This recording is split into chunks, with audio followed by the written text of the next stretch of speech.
What do your children know about their great-grandmother? Like, would they recognize her in a photo?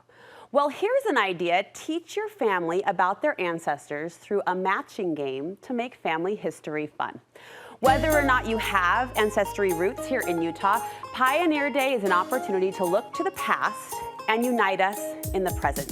Cami Packer is here to share ideas to celebrate your ancestors in fun and creative ways. It's always so good to see you and learn from you, sister. How's summer at your house? Great. Potato bug still alive? Well, no, unfortunately. We need Lucy to come over here. Some live, some don't. Well, summer, at the heart of it comes this little holiday where we have a chance to encapsulate family history and pioneer ancestry, both beautiful things to learn from.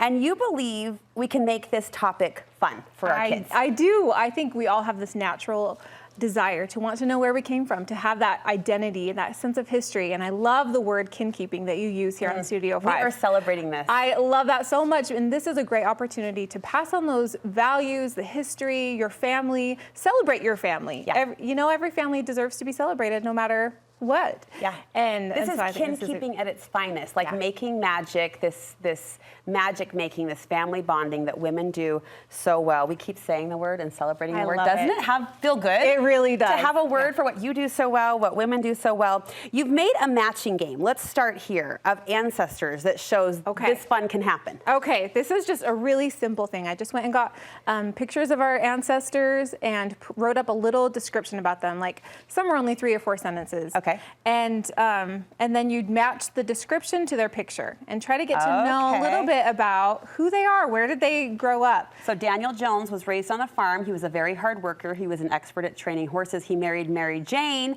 and they built a homestead near Malad. So I would find Daniel and Mary Jane as my match. Yes, yeah. And they had 16 children. I mean, it's so fun to hear these little things about them and really make a connection. That's the goal, is to make a connection to the past and to understand that these people are part of our history. Do you consider yourself a historian? No. Okay. No, I don't. These are just tidbits, storylines that you celebrate. Yes, I consider myself a kinkeeper, a homemaker, and I want my kids to know these things. That same idea. Let's move to your next idea. You've created a pioneer treasure hunt for us. Oh, this is so fun. We've been doing this for years. I mean, when my kids were little, this has been the best tradition that we've had for Pioneer Day. And you just hide little clues around your house. Okay. I think the original one was from LDS Living, probably 2010. And I couldn't find the original, but luckily I had downloaded it on my old computer, so I was able to find it. Just cute little clues. It talks about what pioneers' lives were back then. So it says, the pioneers traveled in all kinds of weather. Sometimes it was very hot. What in our house do we turn on that is very hot? And so you could hide it in a fireplace or by the oven or by the thermostat or wherever you want. And it's really fun to teach kids that life is different now than it was. And maybe we could be a little more grateful instead of that entitled feeling that we sometimes have these days. Maybe you really can shut the door and keep the cold air, speaking of temperatures, inside the house. They didn't have any cold air to be thankful for. I love that, though. So less about specific people on your family tree and more about their way of living. And you created that download for us. Yes, the download will be available. And at the end, it's fun to have a treasure. And for the treasure, we always have a pie, but you could do saltwater taffy or ice cream or root beer floats or whatever you want to do. No, we can't. Now we're looking at your pie. We have to do a pie. That's beautiful. But something maybe nostalgic or a treat that kind of throws back. Maybe that you don't always have. Okay. You've got a fun way for younger children to feel this connection through social media. Oh, yes. These are ancestor reels. I don't know if you've seen these. No. They got stuck in my algorithm and I could not stop watching them. I was watching them over and over, and it's just these pictures of ancestors and then just like one little intriguing fact about them. And I think that every ancestor has something intriguing about them. And the goal, I think, would be to learn more about their story, to hear that, to see that one sentence and think, I want to know more about them. And it only needs to be one sentence. Yes. Boston gave a talk in church in primary last weekend. He was asked to talk about an ancestor. And so he told, I thought really hard about what would connect to his little brain, right? 7-year-old little boy. And we reached for a story about one of our great-greats, Ann Halbert, who lived in a cave, a dugout in Brigham City. Oh my But they called it the the castle of spiders because there were spiders and reptiles and snakes.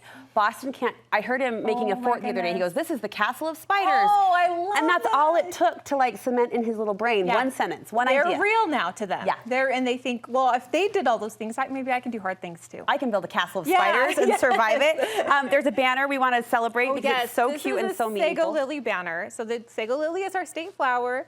And again, I think it's fun to talk about why is that our state flower. When the settlers first came here to Utah, they did not have any food, and they dug up sago lily bulbs to cook and eat. And I think that's kind of a realization like, oh, gee, we've got so much food. We've got an excess of food now today. And back then, that's not how it was. Yeah, and these sago lily flowers were really important. Yeah, they were survival. Yeah, so you make the flowers, you string them up. You just have these little teardrop, kind of curvy teardrop. You put them together.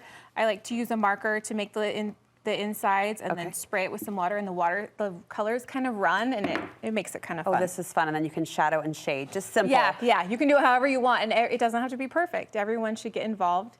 If you've got a crafty child. Which I think all kids love an hour at the craft table, and every time they see it, kids or grandkids alike, they'll know what that means in your home. Games, give us some game ideas. Okay, so we like there's those classic games. Our kids today have so much entertainment, so many toys. Sometimes we forget about these classic games that have been played for generations. Like what? So the first one is probably Button, Who's Got the Button? Oh my Do you gosh! remember playing that? I remember playing that at my cousin Ginger's birthday party. Oh my goodness! And where you slide the hands through. Yes, you hold your hands like this, and one person secretly puts the button in, and you don't know who it is, and you guess who it is. I haven't thought about that in a decade or more. This is like such an easy one that kids always want to play. Let's play one more round. Okay. And then three-legged races. Tie their legs together. I think it's funny how quickly they learn how they need to work together.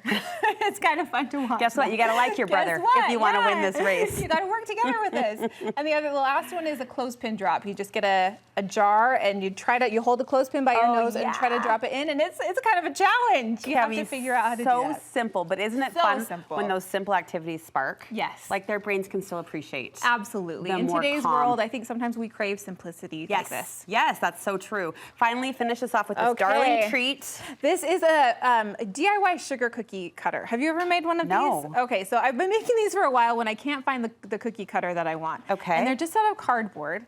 And so you just kind of cut, it takes some trial and error. You cut the length, and then you staple the corners, and you kind of fold it and get the shape you want. Luckily, Utah is a really good shape. You couldn't do this with every state. Texas, sit down. Yeah, Utah, we've got this. You're not doing a cookie cutter.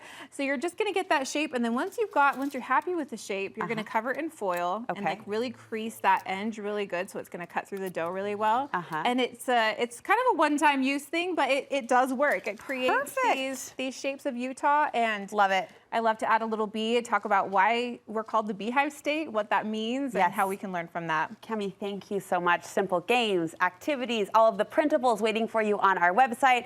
Thanks to our clever kin-keeping friend, Cami Packer. We appreciate you so much. Thank you. Easy ways to bring fun to the 24th of July, so all of it's waiting there for you on our website. Moms and grandmas, run, Control P, you've got this.